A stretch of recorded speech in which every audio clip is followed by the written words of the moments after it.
Hey folks, Lyarri here. Today we're reacting to Teen Boys Anonymously Answer 7 Burning Questions by Jubilee. As my stream can attest, I really want to watch this video. Let's go. Oh, I don't know if the audio levels are good. So far, so good. I am sure. In an age of callouts, culture wars, and perfect facades, people can be afraid to express how they really feel. So we brought together 7 strangers, protected their identities, and asked them all 7 burning audience questions. What an intro. What will be revealed when we take the mask off? So creepy. Kai, Liz, Brandon, Carl, Nathan, Will, and Jared. If the answer is yes, you I don't know will why. flip on Okay. your light. Do you watch porn?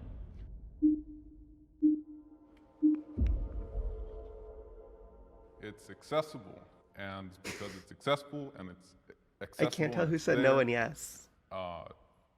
people use it. I'm one of them. I think most guys can agree that they have at least at some point watched it, and I mean, it's if you can enjoy it in a healthy way, if you It can does enjoy look like a cult masturbating in a healthy gathering. way, I think then like by all means go for it. But Yeah, I do watch porn. I think he's about to say he watches a lot of porn. A lot of my teenage years, I spent a lot of time Oh. self-obsessing over it, to the point where it kind of became an addiction. And it took until very recently to get out of the hole of, paying for porn. I do watch it, but I don't like that I watch it. It's okay to pay for porn. I mean, there's a limit, but like, sorry, I support sex workers. Or bring everyone else into the conversation. I said no. I used to watch it a Oh. lot before. Oh, I would say I was addicted to it. My dad is in prison, so there was no one really for me to talk to about sex. So porn was my education on sex. From personal experience, it messed me up because after watching it so much, I'm sure we've all been there where you're on page 5 and like nothing is right. Like you're looking for that right video, but your dopamine like receptors and everything is so messed up at this point that the same thing that would get you off wouldn't get you off anymore, right? I went so deep into it where I'm a straight man. I started watching trans porn because it was just erotic in a different way that I've never seen before. I needed more stimulation. Because of porn. that's okay.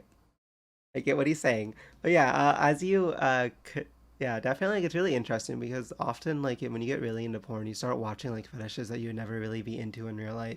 And for some people, like, it's a good outlet, but there's other times where like you're really into it and like you're just trying to do take tolerance, right, Nathan? But you just like really need like a release, yeah, and something new and novel. Whoa. Yeah, because of pornography. So I don't think it's just entertainment. It actually affects with your brain and the way you perceive love. You think that a lot of teenagers or teen boys are really educated on the effects of pornography? No. No, not at all. Have you ever cried in front? I feel like I knew okay, sex ed in school is awful. That's pretty true. Or at least like it varies significantly. Like my sex ed was actually like relatively decent, at least by specific teachers and specific grades, but like there's horror stories obviously. And like I think also like it's a hard demographic to teach to. Um especially when it comes to stuff like this. Of someone else?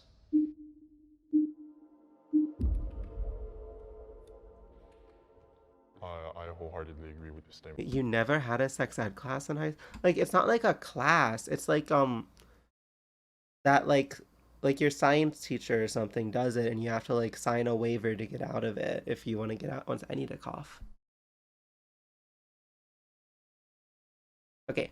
But like I remember like I had one, I want to say my first one was in 3rd or 5th grade or something. Or oh yeah, there was like all I guess there was also the health. Yeah. Yeah, I forgot about that. There was like the PE and health class in high school thingy. There was even never even an option. Where did you go to school? Like, like I, wow.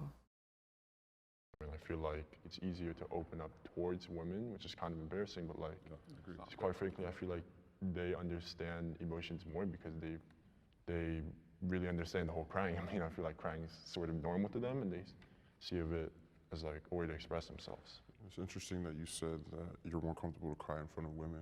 I had a girlfriend and she broke up with me over text. And before that, we were like talking and I cried in front of her and I was being honest and I thought that's what you're supposed to do. That's what my dad taught me, right? But I guess she interpreted it as being insecure and she broke up with me and that really messed me up for a little while because it's like, well, now I know I can't show any kind of insecurity. So I don't like crying in front of women. Like I'd rather cry in front of some family that I trust, right? That's interesting. There's definitely like it's really interesting to hear like different people's experience with this. Like I feel like it varies so much by person. It's not always like a gender thing. And a regular old public high school. Yeah, but like there's so much variation between public high schools depending on like what state you're in or what county you're in and even like the local school board and everything. Like there's a lot of variance even at like public schools. Um you had 3 pregnancies a year? I yeah, that okay. Crazy. I think I remember I had this one girl that got pregnant in middle school, I want to say in 8th grade, and then there were a few who got pregnant in high school, but it wasn't like that much. I mean, I guess also it depends on how big your school was. Like my class was 600 kids. I cut down quick. But yeah, no, for sure. Like I went to a better off area, high school, everything. So like yeah, definitely my experience is different. Because I'd rather find a stranger on the street and tell them everything I'm going through because I will never see them again in my life. And I feel like they won't be able to judge me because No I'll strings never attached. see them. I'd rather have a stranger think I'm strong and my family know all my problems, so it's interesting. I I've seen both. Like I've been that person who like a stranger starts talking to me and then they start like crying and like unloading all their problems. And it's definitely like it's interesting to see the variance and how like I think it's healthier generally to vent your problems to people who actually are there to like care about like who care about you. Um yeah. My class was like a middle class area near a military base, your typical suburban area. So ah yeah, I was like yeah, like I was not like suburbs, but like I'm South Florida. And like yeah. Um so I definitely see why like near military like that. I get that. That's interesting. I yeah. Feminism has gone too far. Oh god. In the feminism movement, there's so much of tearing down men or trying to put men back in their spot. But if the women I feel like when he says feminism movement, he's like I've looked on Twitter and people say this. I feel like that's like almost always it. I don't know. want us men to step up, then I feel like it'd be a lot more productive. Jubilee does these kinds of questions just to like get cool conversation, you know? Like I forget it. Instead of tearing down men and telling us all what we're doing wrong, than to, on the other hand, to build us up. I guess for the sake of keeping us accountable for our actions, and as men, we also need to step up. Giving females more opportunities to certain things, I just think that's quite unfair. And it's like you got to put in the work, you got to put in the certain things to earn these things. And it's not like women are granted less access to these jobs. I mean, I know there's plenty of women who are in business who are doing good things for America. I just find it counterintuitive that this whole feminist movement is advocating for equal rights in certain things when they already have access to them. Like just because like you can point to someone having access to something doesn't mean they have like equal access. Like sorry, this is a very very interesting argument. I'm a feminist, I guess. I believe in the equality of men and women. I think that when we talk about feminism, A lot of it boils down to employment. Kinda I think standing. that the bringing down of men, you guys keep on My saying standards are bringing low. down men and shaming them. I think that is way overstated. I have never been shamed for my maleness. I think, you know, if you look at any movement, there's definitely going to be like a radical portion of that movement. But at the same time, I want to open up the question to you guys. Do any of you guys have personal experience where you feel you've been brought down, you know, like to bring a woman up? A little bit like in high school. And it's not like the worst thing in the world. We have like an ASB my sophomore year, there was like happy thoughts, right? Like every Friday you just write something and you put it in the bin. It'll just be the girls and then some, you know, more of the feminine guys complimenting each other, which is not a problem, but as they're complimenting each other, oh, look at you, you're killing it, and then they'll even like insult me. It went from being happy thought to build up women day. You know what I mean? I feel like there's a wall, and we should break down that wall and focus on the human race. Not Like women, not men, not Mexicans, not this. We should all bring each other up. I mean,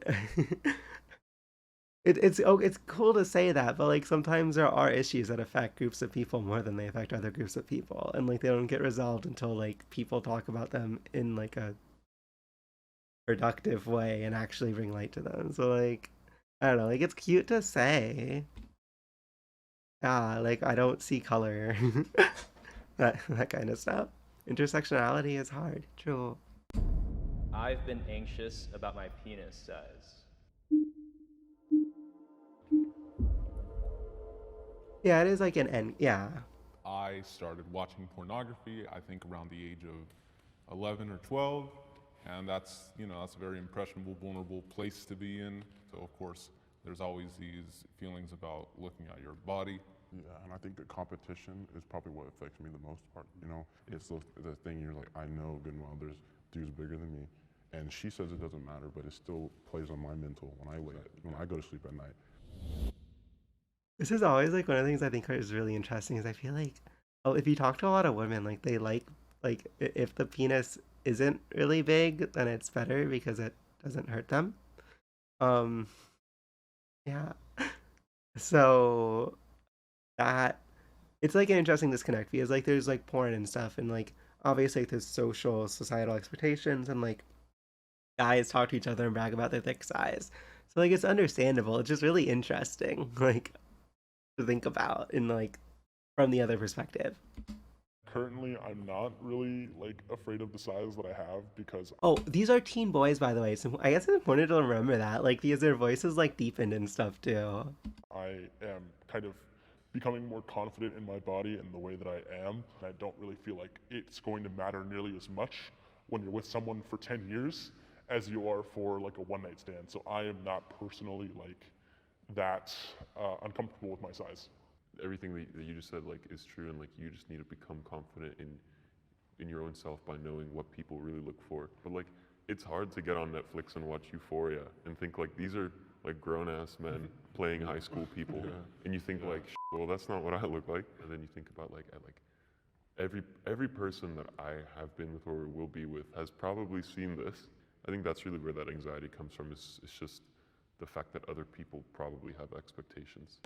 I feel like I watch Euphoria and like I have friends who watch Euphoria and I feel like it's not like a huge thing where like I want someone who's gonna fuck me as good as and like the dudes in Euphoria don't like fuck good.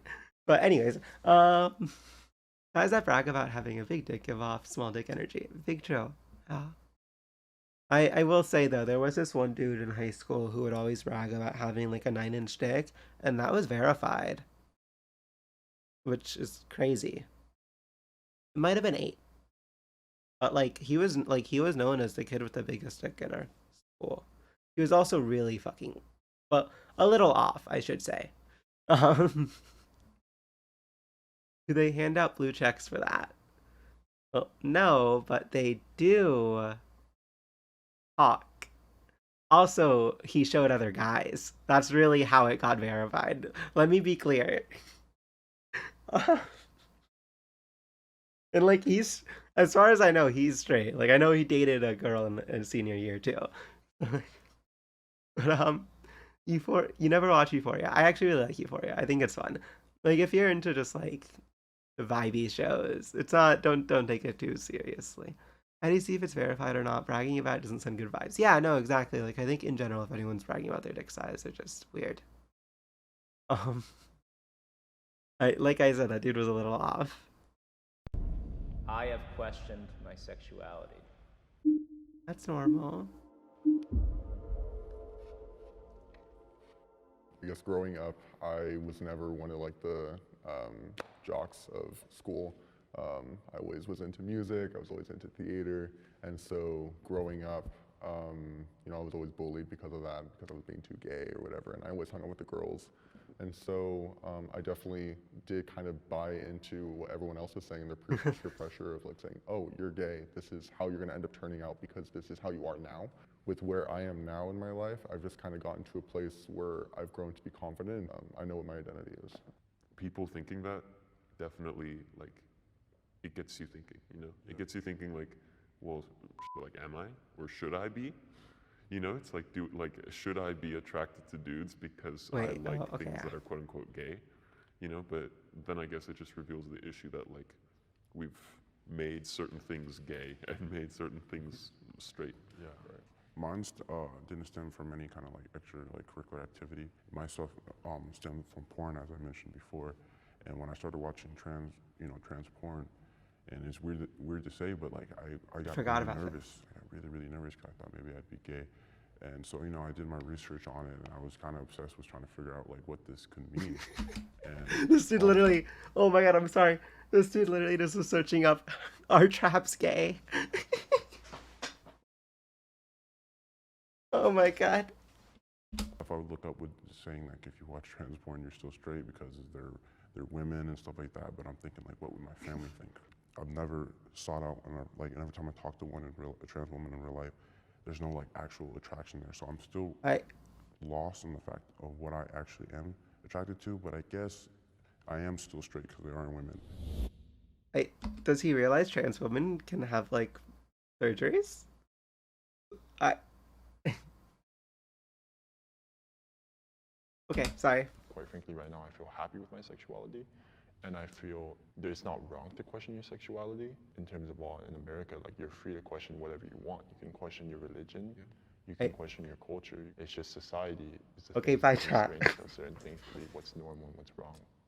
I feel like there's such a strong stigma to be straight, or a strong like a stigma or like a pushing you into it that even right now I feel the desire to like explain myself, even though we're anonymous right now. I feel like I've never been with I've only been with like actual like cis women, but like I don't Okay. know that like no one is judging me. We're all here to be honest, but it's such a stigma that from the last 18 years of my life that in this moment right now I feel embarrassed and ashamed for something that's just the way it is.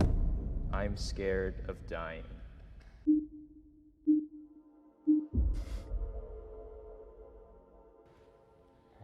I think of it as like I am. I'm extremely scared of death. I mean, I watched my father die like right before me. It's a scary thing. They just stop breathing, and just the idea of like nothing is just extremely terrifying to me. It's like you don't really know what's going on.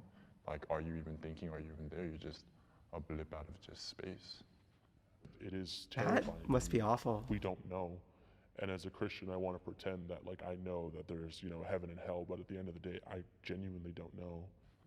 I think always had the fear as a kid growing up that I'm gonna die and like not fulfill like what I wanted to do here on Earth, right? Well, I think like the questions are just things that are like common, not common, not necessarily common, but just like questions that people have around this age and talk about. I don't know. I feel like I remember like when I was 6 was when I like really like I think one of my teachers like mentioned how like some people have a fear of dying and it actually like set me into a loop. Um 6th grade. I don't know if I said 6th or 6th grade, but yeah. Uh anyways. But every time I thought about dying was as an old person. But 2 years ago when I started working as a lifeguard, this lady and her friend came to the pool and I have the music going and everything. She just starts having a seizure, and luckily, I did everything right and EMS showed up and she was safe. But then 2 weeks later, she unfortunately had another seizure while driving and she died. And that's when I realized life is like, it can happen to anyone at any point. And if I just die and don't do anything with my life, then that's what I'm scared of. I said that I don't fear death because unlike you guys, I don't really have an experience, so much hands-on experience with death. I'm That not is a afraid of lot. the fact that I will die someday, no. But I think, you know, obviously the fact that it might come way sooner than you expect is a scary thought. But like, it's the one thing that makes life like special. You know what I mean? It's the one thing I feel like that actually gives meaning to it. Because if you would never die, then you would never do anything. You know, because you would always have more time to do it. Do you guys feel like you can actually be your genuine self when you're like talking to a girl or hanging out with a girl? There's definitely a difference between like talking or opening up to like my friends that are girls versus like a girl that I'm interested in. Like obviously, if you're trying to impress a girl, you're gonna be dressed nicely. You're gonna wear some cologne. You're not gonna like fart around her, right? It's like it's a filter thing. Like when it comes to your mom, like your mom's a girl, and I wholeheartedly trust my mom. So I'm gonna be myself around the people I trust more. I guess that's what it is. There's a lot of times I walk away with talking to a girl I'm really interested in. I'm like, man, I didn't just go up and be me. And then my best friend, right? He used to be my best friend. He's kind of a womanizer, but I see him get so much like, you know, success. And every time I've gotten success is doing things that he's done, which is just putting on a facade, telling them what they want to hear. I think it's good to be yourself. I think unironically I find myself more open and comfortable talking to girls than guys. I do think like in general it just depends on the person you are. Like sometimes it can definitely be easier to talk to folks of the same gender because there's usually some more common interests and stuff or whatever. But yeah, like there's a lot of variance. Yeah. Because, I mean, you can only put a mask on for so long. It's refreshing to talk to people and realize that I'm not the only one who feels a certain way about things.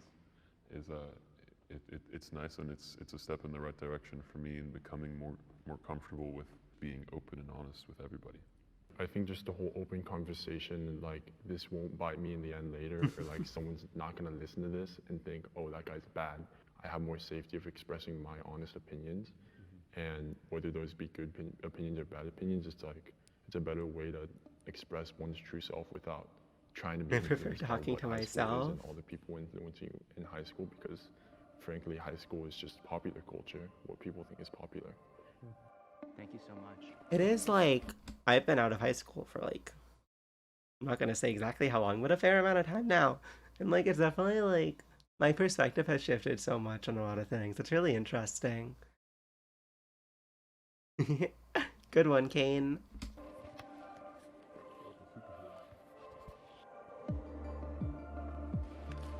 Wow, they got the mask back on. All right. I'm not old. I am young and vibrant. I'm in my mid-20s. Okay? Thriving. Alright, that was a good video. I think the format's interesting. I kind of wish like starting this was the first time they've done this, right? And I think starting off with the teen boys was the most memey way to do it.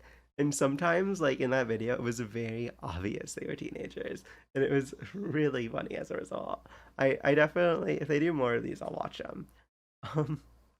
You're 20, turning 21, July 30th. Congratulations! I'm so proud of you. You are, yeah. I don't really know where I was going with that, but happy almost birthday. That's cool. I need to cough again. Oh my god.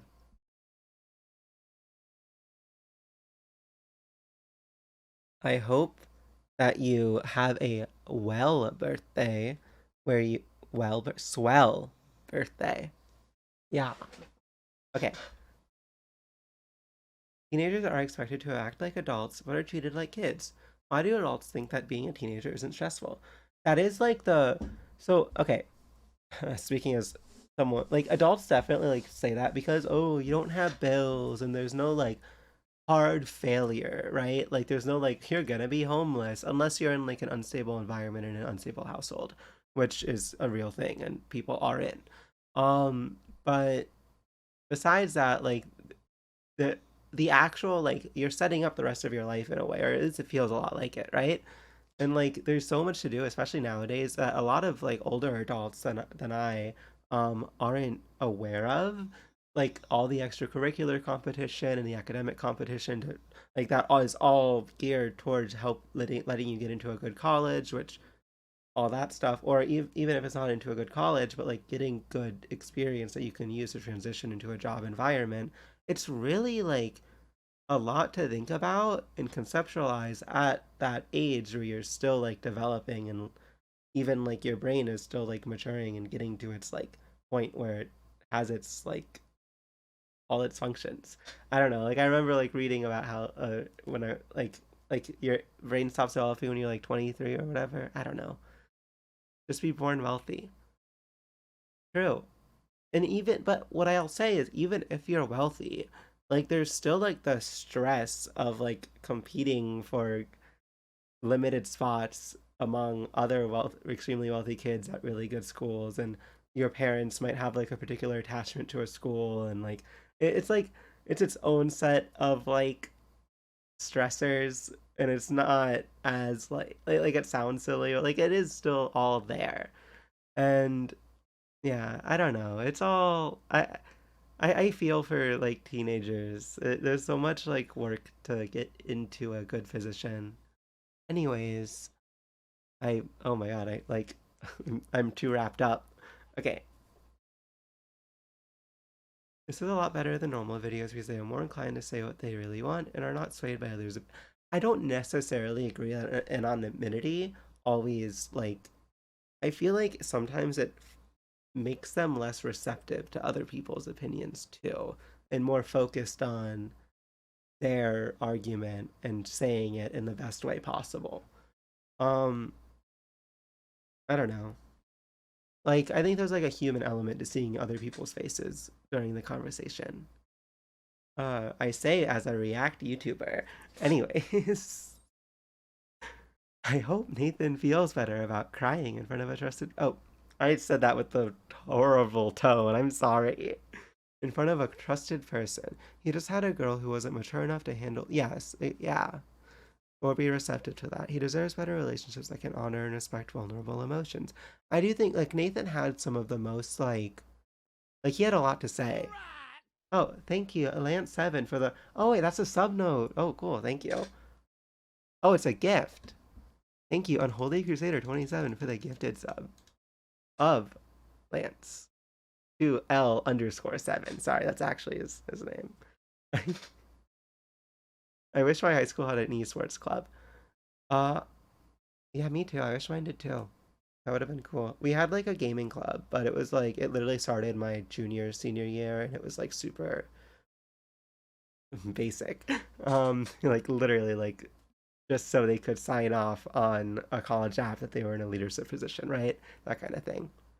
I wish high school wasn't a nightmare. I liked my high school, thankfully. Like I had a good experience by the time I graduated, but I it can get really rough.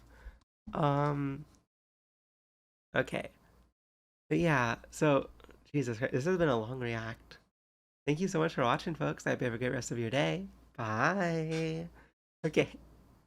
You founded your high school's magic club? Oh my god, I knew that. So that was actually the magic club was our gaming club basically. Like they if I remember correctly, the pitch was essentially like to make it as both, to make it more likely to like get accepted, because that let them get more people onto the bid. My like junior senior year, I ended up getting involved into like especially senior year, I ended up getting involved in a bunch of clubs and like knowing too much about that. Yeah, I was in like poetry club too, because it got founded my senior year and it was really fun. And I was recording secretary. I'm pretty cool. Hey folks, thank you so much for watching. Remember to like the video, subscribe on YouTube, follow on Twitch, and have a great rest of your day. Bye.